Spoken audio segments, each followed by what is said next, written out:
just an asshole. He's just an asshole. He's just an asshole. Let it go. What are you fucked? Welcome to Audio Theory Radio. And on today's episode, Mastodon, the legendary badass sludge band, or sludge prog metal. Stoner. Yeah, stoner metal guys. Like, these guys have really evolved from they just thrashing out. Really have, because their first couple albums were like heavy, and like they just got more and more melodic over the years.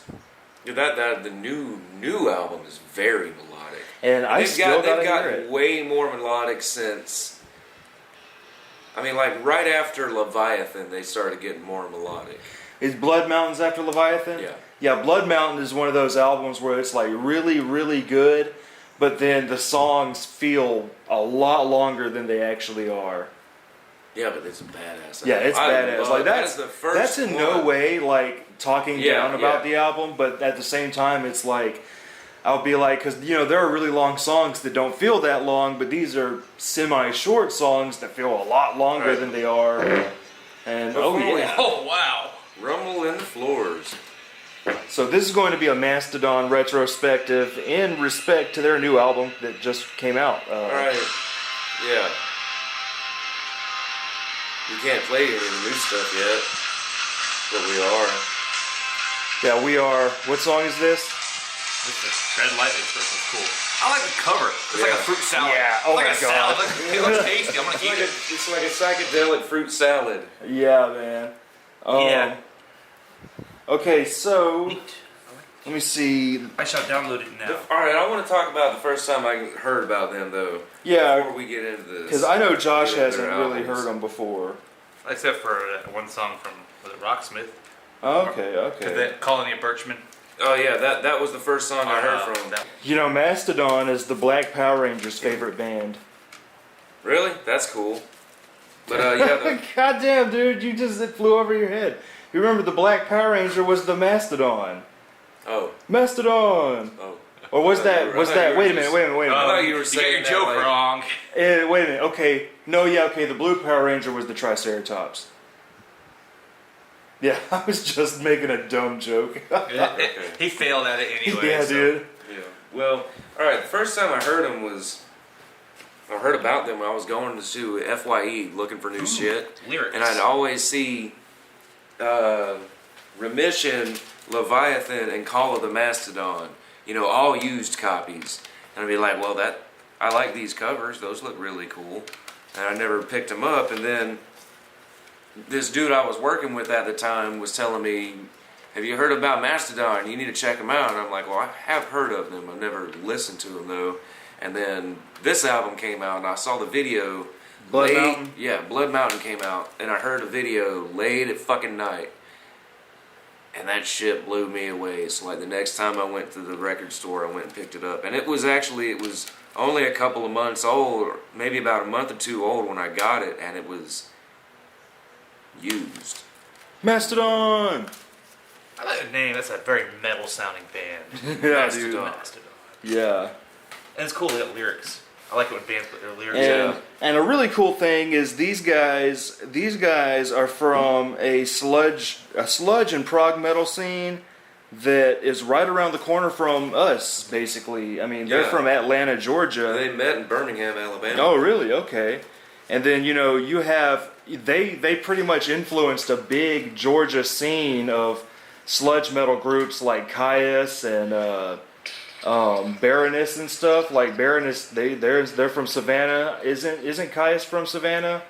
Caius? Mm-hmm. And then no, not Caius. Kylesa. My bad. Yeah. Kylesa. Those names are so similar. Or Kylesa, however you want to say it. But then Black Tusk is also from Savannah, and the guy from Baroness does their artwork too. And we'll get on that when we talk about the Hunter, because there's gotta be a Baroness and Mastodon comparison between the Hunter and what Baroness ultimately sounded like with their brand of sludge metal. But okay, so their first album, 2002's Remission. I'm not too familiar. You know, I unfortunately don't own any Mastodon albums. I have them all from you on the computer. Yeah. And I'd listen to them here and there.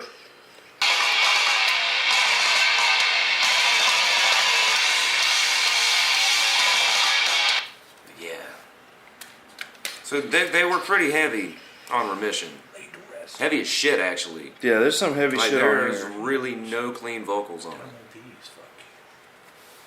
I like the album cover with like this horse, and I don't know what's happening to this horse. Is that on fire? Oh, it's on fire. I don't know. It kind of look like a tree growing out of it. Like, dude, there's always something weird in their fucking. Yeah, like there's always something weird in their artwork. Like I want to say that's a heart in the fucking sky or some shit. Or in fact, okay, you know, not to skip ahead or anything, but is Leviathan like a concept album about Moby Dick? Yeah. Okay, because you got Megalodon, you got I Am Ahab, Sea Beast, Island, Iron Tusk, but no Ishmael.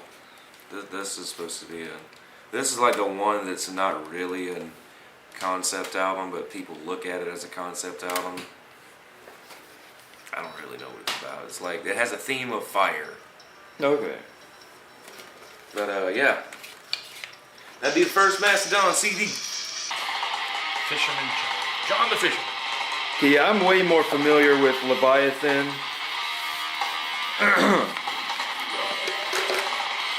And like, that's some heavy ass shit, man. Yeah, dude. Yeah. But, yeah, so what do you call it? A concept album about, Moby Dick. Moby Dick. Moby Dick. And they all got a cool artwork in here. Yeah, I mean, they got some I killer will album honestly covers. say it's been maybe a year, 2 years since I've heard this album, because I don't play Mastodon like I used to. But, I do remember this one being badass. The artwork's badass. Or, actually, okay, it says it's the group's first concept album and is loosely based on Herman Melville novel Moby Dick. But yeah, it's a rockin' album, man. I really freaking like it. But that was one thing I really appreciated about the themes of the first 4 Mastodon albums. They all kind of kept with this theme of the same kind of artwork and like this gold band with the name Mastodon, and they all have this fucking little, I don't know, like a little fucking crest or something. Yeah.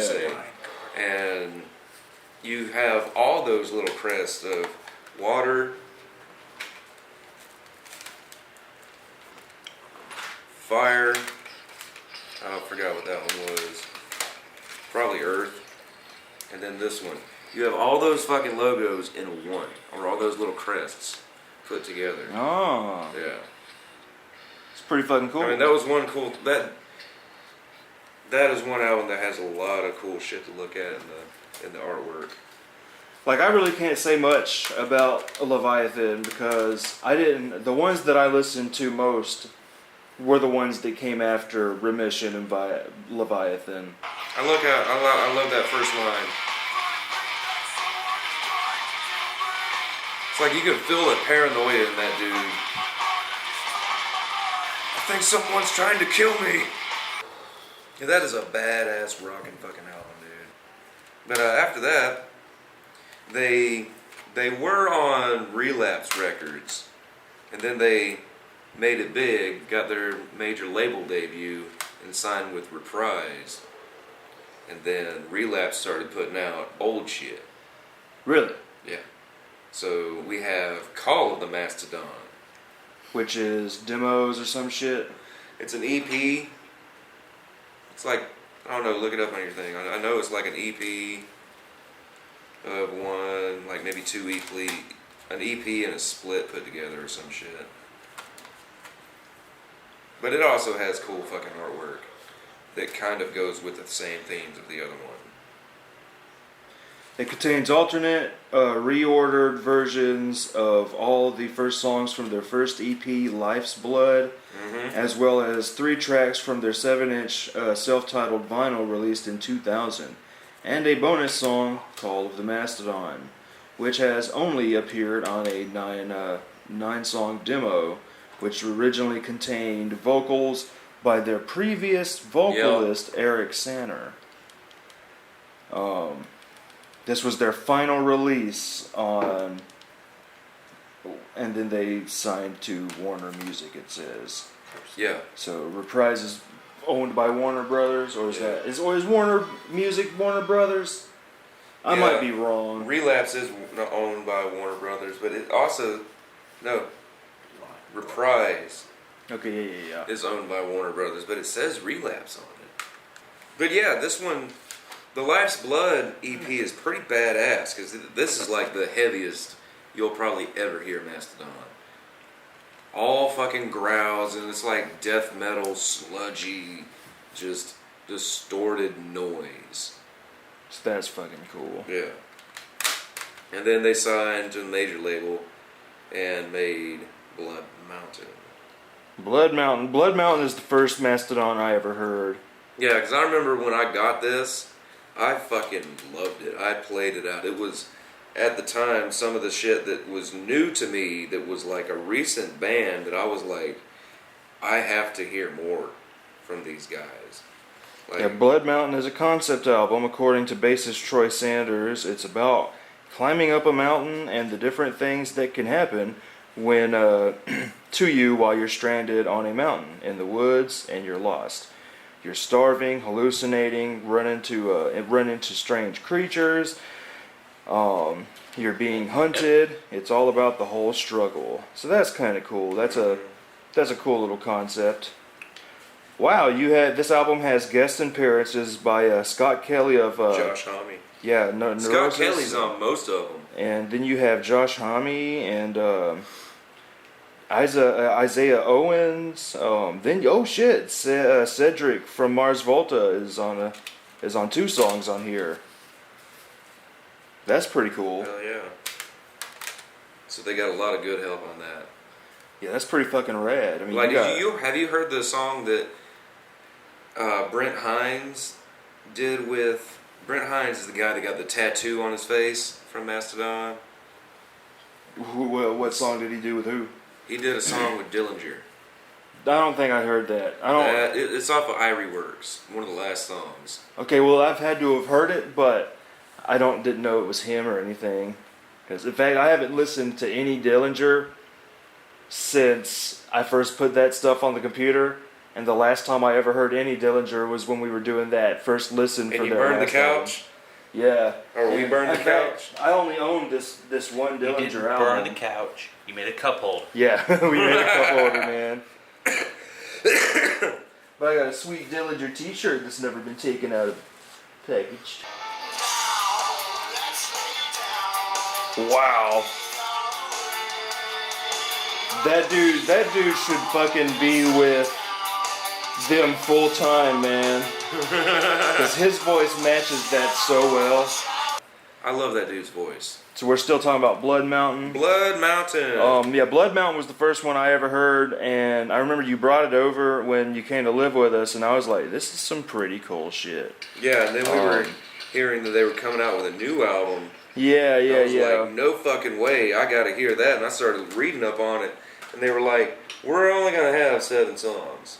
That's cool. Yeah, talking about Crack the Sky, Yes. and I'm gonna tell you right now, that's my favorite Mastodon album. Is. Like, as a whole, that is the most musically beautiful Mastodon. It's like Mastodon by way of King Crimson. Yeah, it's like I know a lot of. It's like that's probably where Mastodon divided a lot of fans. Yeah. For But to me, it sounds better because I love heavy shit. But if it depends on what you want to hear. The mood you're in. If you can be do I want to heavy hear heavy shit, or do I want to hear melodic kind of heavy? Yeah, because I'm a bigger fan of progressive music, and to me, I just gravitate more towards their progressive styles. And this was one of the very melodic first ones. stuff. very first ones that was really different out of the norm because it didn't have an Elephant Man song on it. Yeah. It was all the concept of, or was all the Crack the Sky concept.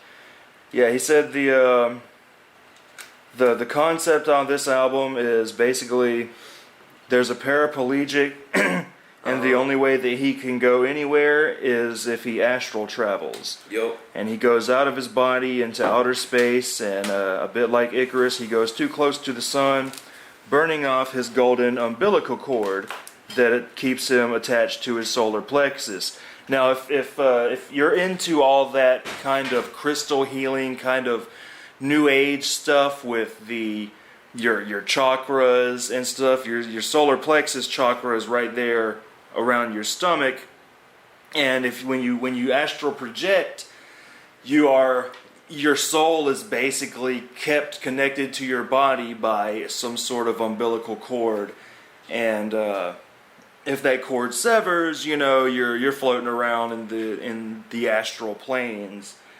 And so then he says, so he is in outer space and he's lost and he gets sucked into a wormhole. He ends up in the spirit realm and talks to spirits, telling them that he is not really dead. So they send him to the Russian cult.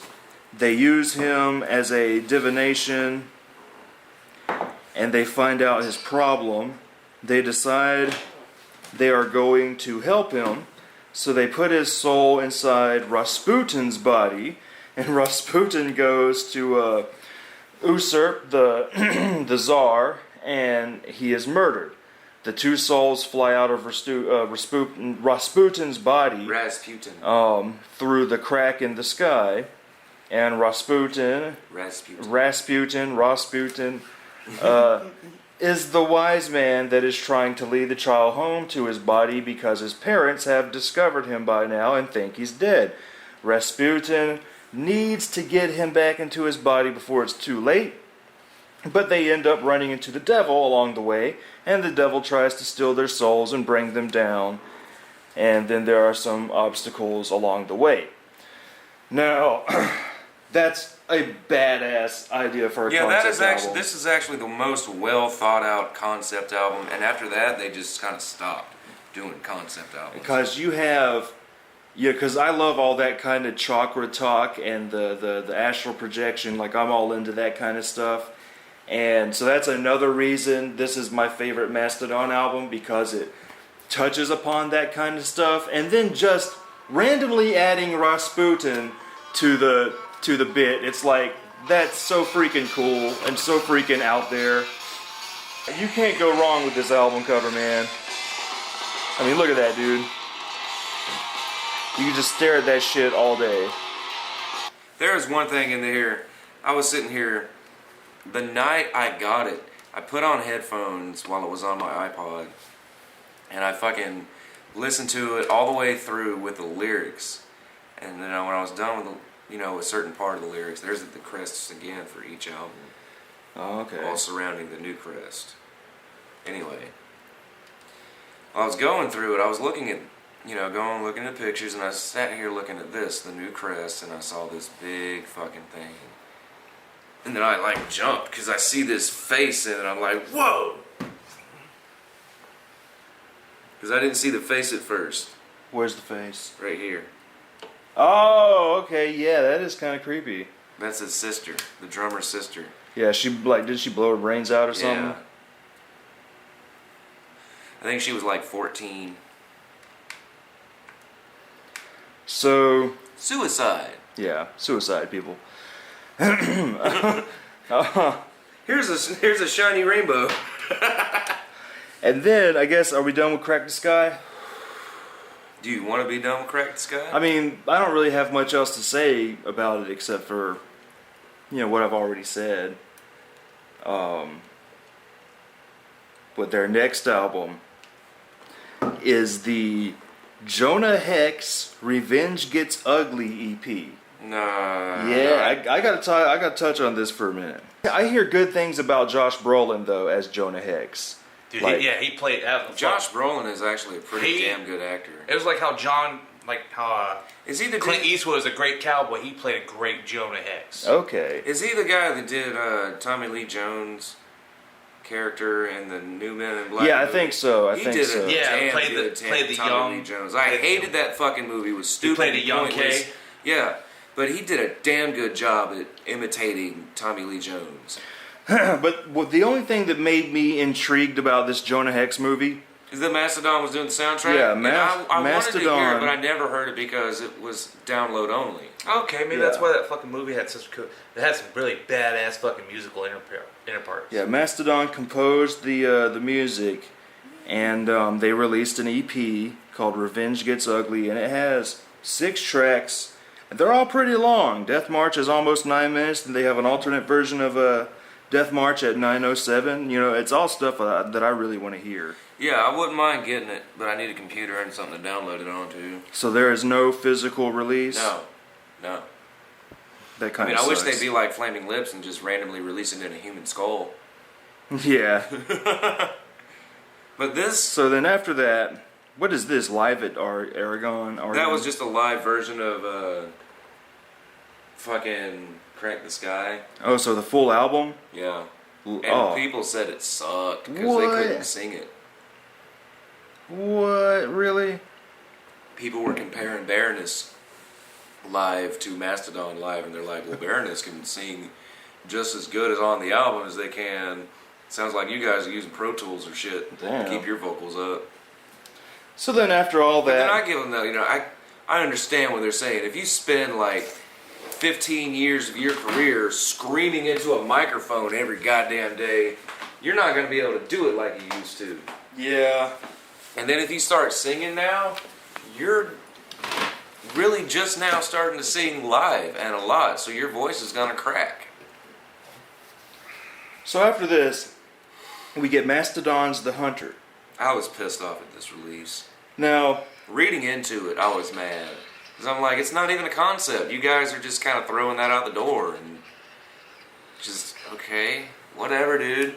You're having a hip-hop fucking... It was a hip-hop pop artist producer produced that album. really? Yes. Let me see, who? I don't fucking remember. But he did a lot of well-known pop artists. I'm trying to see here. No. Produced by Mike Elizondo. Click on his name. See what he's done. But the Hunter has a sound because by this time, Baroness from Savannah had become pretty big, and Baroness were like let's say if you can say Mastodon at the point of Crack the Sky is your King Crimson of the sludge style, Baroness were more on the lines of like Rush as a sludge band, or not necessarily Yes as a sludge band, but maybe Rush, and they were. I see what you're saying. Yeah, like they're more accessible. Yeah, exactly. They were more accessible, but very heavy, very doomy, but very, very melodic. Their Red and Blue albums to me are still the best ones, and they had certain lead guitar sounds. They had a very southernness to their metal. I love that drummer. Yeah, their drummer's fucking amazing.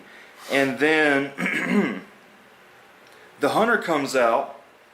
And when we were listening to it, I was like, damn, a lot of this reminds me of the way Baroness sounds with their production style and their very crisp sort of guitar sound. And I mean, just what's so great about Baroness is that you can easily hear every instrument. You know what I mean? Yeah. Like, even if it's distorted, you can easily pick the different notes and the different instruments out of the overall thing, and that's kind of like the vibe that I got from this Mastodon album. I mean, it was very much more melodic, very much more accessible, and less proggy.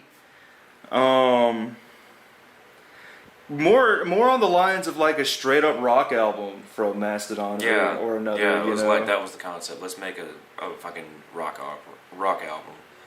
And like one of the first songs I heard on the radio, I actually heard a Mastodon song on the fucking rock station. Yeah, and see that's a thing. That blew me away. I'm like, are you kidding me? This sounds like Mastodon. And as soon as the guy started singing, I'm like, this is fucking Mastodon, and I don't like it. So if you want to say Crack the Sky divided fans a little, this one split them. This one divided me for a little bit because I was like, I just really don't like this fucking album. I mean, I still like you guys. I will still buy your new shit to check you out and everything, but this album just kind of disappointed me. I like the album cover, you know? Yeah, but not... This is I got the special edition because I didn't like the original cover. Like, that's the cover. I don't really like that. I like that one better because it fits more of what's going on the other albums. Yeah. Like, so play a song or two off of here for a second. This is the one I heard on the radio when it first came on. I heard it as soon as I turned my car on. That they just started playing it. That's Mastodon. Horrible. Yeah, like that's different, man. Even see, if you go back to the beginning, that like those that early sounds like ones. it's gonna be heavy metal, and then the next part comes in, it messes It's up too- before it even started singing. But see, I like that line. I killed a man 'cause he killed my goat. I put my hands around his throat. And it's not like he was just trying to find something to rhyme with That throat. production That's is glorious. very, very radio friendly. Exactly. Like it has. That's why it just took me off guard. It goes for a more straight rock beat with the drums as opposed to the rolls and fills. I mean, because like that's most of like the drums from early Mastodon it's mostly just rolls and fills with everything. You know, he's just jamming his ass off. Yeah, it's just a lot of drum beats that sort of just do what the guitar riffs are doing, you know, instead of just giving you a danceable beat or a head nodding beat. But like the powerful that's Baroness all the way, the very powerful kind of vocal bits there. But I don't know, Baroness does it better, man. I really don't know how I feel about it. I mean, I didn't like it when I first heard it, and I tried to like it. I just see that's really cool. It started with a minute and a half fucking long little beat. The drummer is singing this one. See, that's pretty cool, man. Oh. Like, I don't know. If it wasn't...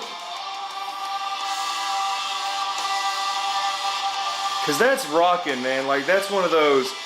That's like anthem-y, man. I don't like this. Yeah, if it was in a lower register, I'd probably like it a lot more. This dude doesn't need to sing.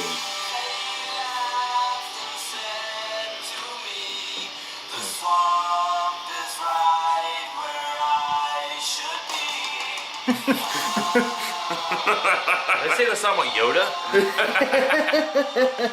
The song's called Creature Lives. Yoda. So is it about Swamp Thing? Yoda. And then they give you a really fast fucking heavy song after that. You're like, we're trying to redeem ourselves now. Yeah, so this is kind of like older Mastodon. Yeah. But it has that radio structure. And then See, that's really good.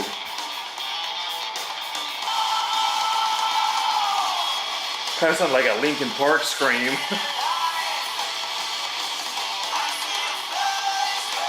Wow, that's still an album that I'm like, damn, man, there's good things coming out of this, but at the same time, nope. It's like, I don't know, man. I don't know. It's like there's some genius in there somewhere, but you gotta fucking dig deep you gotta fucking dig deep. Yeah. Because at the same time, like, I feel like it could be better than Crack the Sky, but then it's not. Like, there are bits and pieces in there that I'm like, if you focused on this a little more, you would have something that would surpass, Crack the Sky. But instead, it's almost... This would be blasphemous in a way. It's almost as if Bob Rock touched that shit. Yeah. I mean, really, that's kind of how I felt. I mean, that's like just how I felt with that last Offspring album. Was just like, this is just complete fucking garbage. I mean, there's just something about it. It's too clean, but that's not necessarily a bad thing because, like on that Creature Lives, like there's a cleanness to it that I like. But then on the song that sounds like early Mastodon, that's way too clean. It reminds me of Metallica's Black Album. Yeah. Where you'll have a song... Or Load or Reload. Well, that ultimately, but on Black Album you have a song or two that is reminiscent of something off of like Master of Puppets, but at the same time it's just too clean. Like it's missing or it's that... just not as fast. Yeah, and then you have songs like Enter Sandman that are just meant for the radio, obviously. That and The Unforgiven. Yeah, and... there's another one on there. In NASCAR. Yeah, NASCAR. Yeah, they're made for NASCAR or fucking sporting events. It's like, because I'm one of those people where with the Black Album, I'm half and half on that. I'm like, damn, there's some good shit in here, but you gotta dig deep. Yeah, I like one. One's good. Yeah, one is alright, and then... I mean, it's one of those things where, damn it, it's one of those albums that I always say that you gotta listen to it a lot. But if you listen to it more than, let's say, 10, 20 times, and every time you go to listen to it, you still feel like you have to dig for something to get good out of it, it's not one that I want to hear all the time. Exactly. Because... I'm like, if I can listen to an album for a week, if it takes me a week to like an album, and once I finally understand what I like about it, and I can focus on that, I'm good. But if it's something like this where it might be one or two things about a single song that I like, and then a thing or two about another song that I like, it's like, damn, man. And another thing is there are just so many songs on it. When you're used to, especially coming off of Crack the Sky, what is that, 7 songs? 7 really well put together songs. This is just, it's not too much, but at the same time, it's, damn, I don't know, man. I'm gonna say it right now. The Hunter is their Black Album. It is. I mean, it sounds like Bob Rock touched that shit. But I will say, after listening to their new one, they kind of redeemed their sound a little bit, but they still have that fucking polished sound. Yeah, so let's talk about their newest album, Once More, Poop, Once More Around the Sun. And do you have a couple of songs on there? I haven't put anything on my Hold on. I got you covered. 2 years, man. Remember, I have Rhapsody. Okay. There you go. Yeah, play us a couple songs here, Josh. Let me pick something that was like definitely something worth putting. Because I haven't heard this album yet, and we got this new show we got to work on.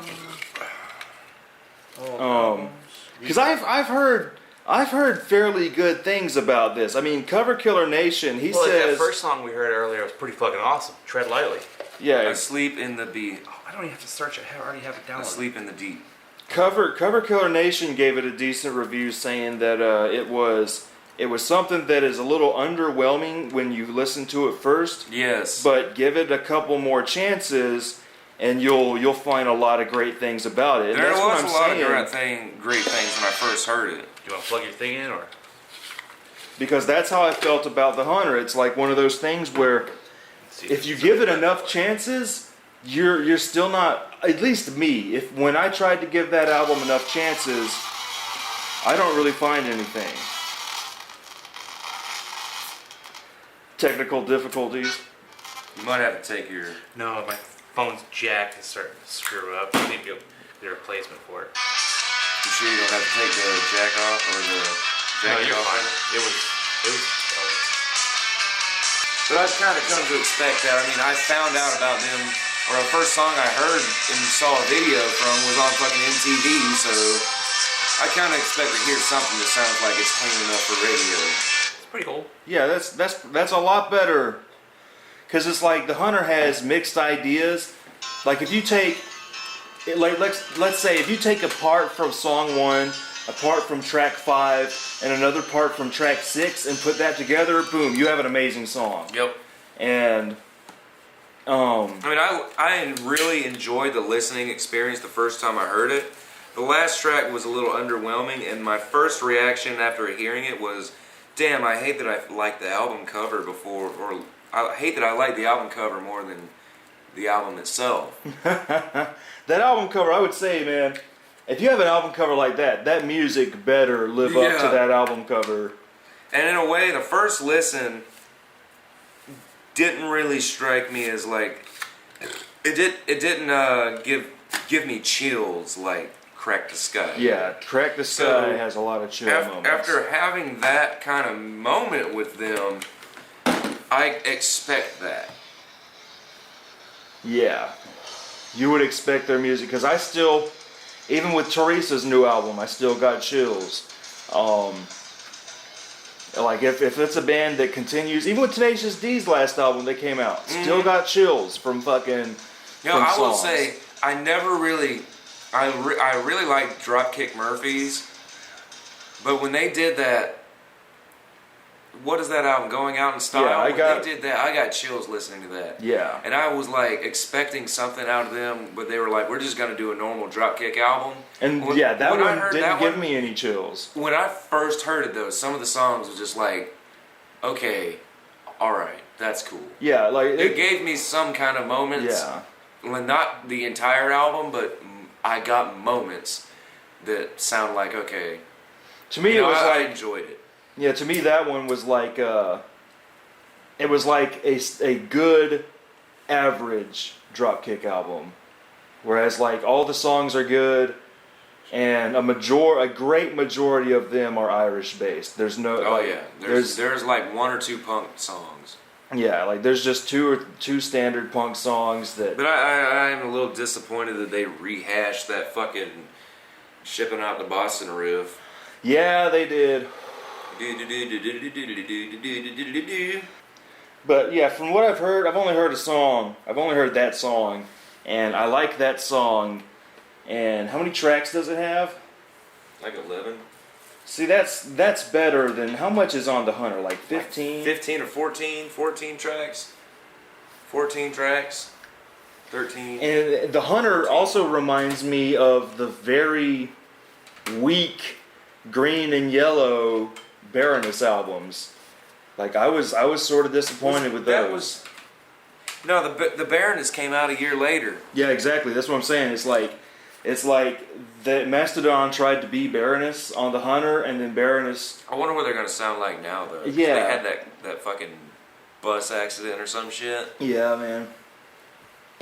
They got fucked up. But Mastodon is the shit. I really like them no matter what they do now. I mean, they're just stuck in that. No matter what you guys do, I'm gonna buy it. And I'm gonna criticize it because now I have expectations. Yeah. But it's like Kyle's dad said, I won't piss on your ticket. Yeah, man. Like he said that for Bon Jovi. I used to love Bon Jovi, but now I won't even piss on one of his tickets. But yeah. I don't feel that way right now for Mastodon. I'm definitely that way for Offspring. If they're gonna come in town and play something like Smash. Like, that's what they're doing all this year, is they're touring and playing Smash. That's awesome. Yeah, the entire fucking album. That's awesome. I would love to see the Offspring play Smash, but they're not coming around this area. Oh. Yeah, so we're not going to go see the Offspring play Smash. And if they're not playing that or anything pre-pop rock era, I don't give a shit. I don't want to hear You're Gonna Go Far, Kid. When did Bob Rock first touch them? The one with You're Gonna Go Far, Kid. The Rise and Fall? Yeah, the Rise and Fall, and exactly. It was just a fall. Yeah.